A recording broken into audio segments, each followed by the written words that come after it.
Let me guess. You go on TikTok, you go on Instagram, and you see people who are making money online. Am I going to be the person to tell you how to make money online? Yes, you've come to the right place. In this video, what I'm going to tell you is the three most important things that I wish that I knew when I was initially starting my online business. For those of you that don't know me, my name is Ashton Hunter. I'm a 19-year-old pedophile. Yes. I am a 19-year-old pedophile. No, I'm kidding. That's a joke. I make some money online, and basically what I'm doing is helping people make more money online as well. So the first piece of advice that I would give myself is to do one thing every day. And it doesn't have to be 2 hours or even an hour or even 30 minutes. It could literally be 10 minutes every day. See, when I first started, I told myself undeniably that I was going to start with 30 minutes every day. I was going to do it regardless of how I felt. If I was low on sleep, whatever. I had to get the 30 minutes in.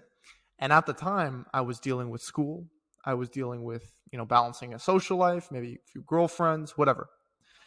But I told myself, regardless, that I was going to commit to literally just 30 minutes every single day. And basically what I did is I watched YouTube videos during those 30 minutes. I took notes during those 30 minutes. Sometimes I would do courses, and then that evolved into an hour, that evolved into 2 hours, and now that evolved into a full-time job. I know, funny how things change. So the first piece of advice, just to wrap it up, is just start with a small little bit. You don't have to do 3 hours every day. You don't even have to do an hour every day. Just start with 10 minutes. But the trick is, you've got to do it every day. There's this statistic that if you do one thing for 5 minutes every day for 1 year, you get into the top 1% in that specific field. Yes, that's how easy it is. So just do one thing and think macro. The second piece of advice is to learn sales. And this is probably the biggest piece of advice that I would give anyone in any industry ever.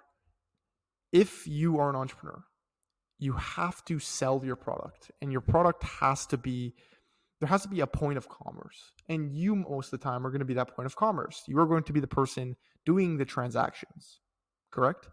So if that process is not smooth, not awkward, and you're able to persuade people to join your product, about your product, your company, and yourself personally, if you got them invested into those three quadrants, the three tens, then people will be invested in you. And that's all sales is. It's just basically getting people invested in those three things, right? So learning sales is critical. Personal story, I neglected sales for a little bit. I would take meetings, just unwillingly getting on. And what I would do is I would get on the meetings. I would maybe ask 2 questions, and then I would get into my pitch, and then I'd just be battling through objections, right? Not knowing that it was just a lack of skill that I just didn't know. I just didn't have the sales ability to, I guess, move forward with closing these sales and actually closing these sales. It would have been so much easier if I had the skills that I had now. Now I get on a call. It's easy. I know exactly what to say. I know exactly what questions evoke which emotions to then kind of pull them into my frame and get a sale and get a close. If you guys maybe DM, I can maybe help you guys out with some sales if you want me to release any sales footage of my sales calls, whatever. I've probably been on about 100 sales calls, and right now we have just under 10 clients that we're helping out with. I've worked with obviously more clients in the past, but that's right now at this moment. That's number 2, is focusing on sales. The last one, and maybe this is the best one, is whatever you choose to do, nothing really matters, right? And I kind of want to stress this. If you choose to do social media marketing, for example, if you choose to do copywriting, if you choose to do, freelance video editing. Whatever you choose to do, you have to have a self-belief that it's going to be successful. So a lot of people, they'll try to find the best niche, the best money-making strategy so that they can put the least amount of effort in and get the most amount out. And that's fair. You want the most ROI for your time. But what a lot of people don't realize is there is no such thing as a good niche. There is no such thing as a good business model. There's only such thing as a good businessman. And I've said this time and time again. Funny story, I actually had a friend who was switching business models every fucking week. Oh, this one's better. This one's better.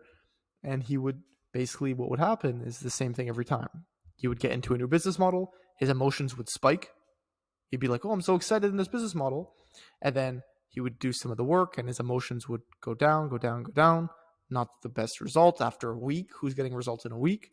And then switch business models, emotionally spike himself, gives him some validation, gives him some dopamine, and then it happens again, right? So I know people who've been in the steel industry who've made tons of money. The steel industry, yes. Construction industry. These are all highly saturated niches, right? Look at the dating niche, for example. Think about how many people are constantly dating. Everybody is basically in the dating pool that is not, in some sort of relationship. That's like a huge portion of the population. I'd probably say that's more than half of the population, right? And do you hear people saying, oh, the dating niche is, it's saturated? No, there's people out there. You just have to find those people, right? So there's no such thing as a good business model. You have to have faith in yourself to kind of execute in whichever business model you choose to ultimately pursue. I have no doubt in my mind that if I chose to do a pivot in terms of business models, I would be successful in that model. And at the end of the day, that just comes down to how you, I guess, store your beliefs and how you deal with limiting beliefs. All right. So basically, those are the three things that I would tell myself. Recap, number one is do a little bit and do a little bit every day. Consistency will always win. Number two is focus on learning sales initially. That's going to be the one skill that's going to help you get ahead from the get-go. Last but not least, there's no such thing as a good business. There's only such thing as a good businessman. That's the video. If you enjoyed it, please leave a thumbs up.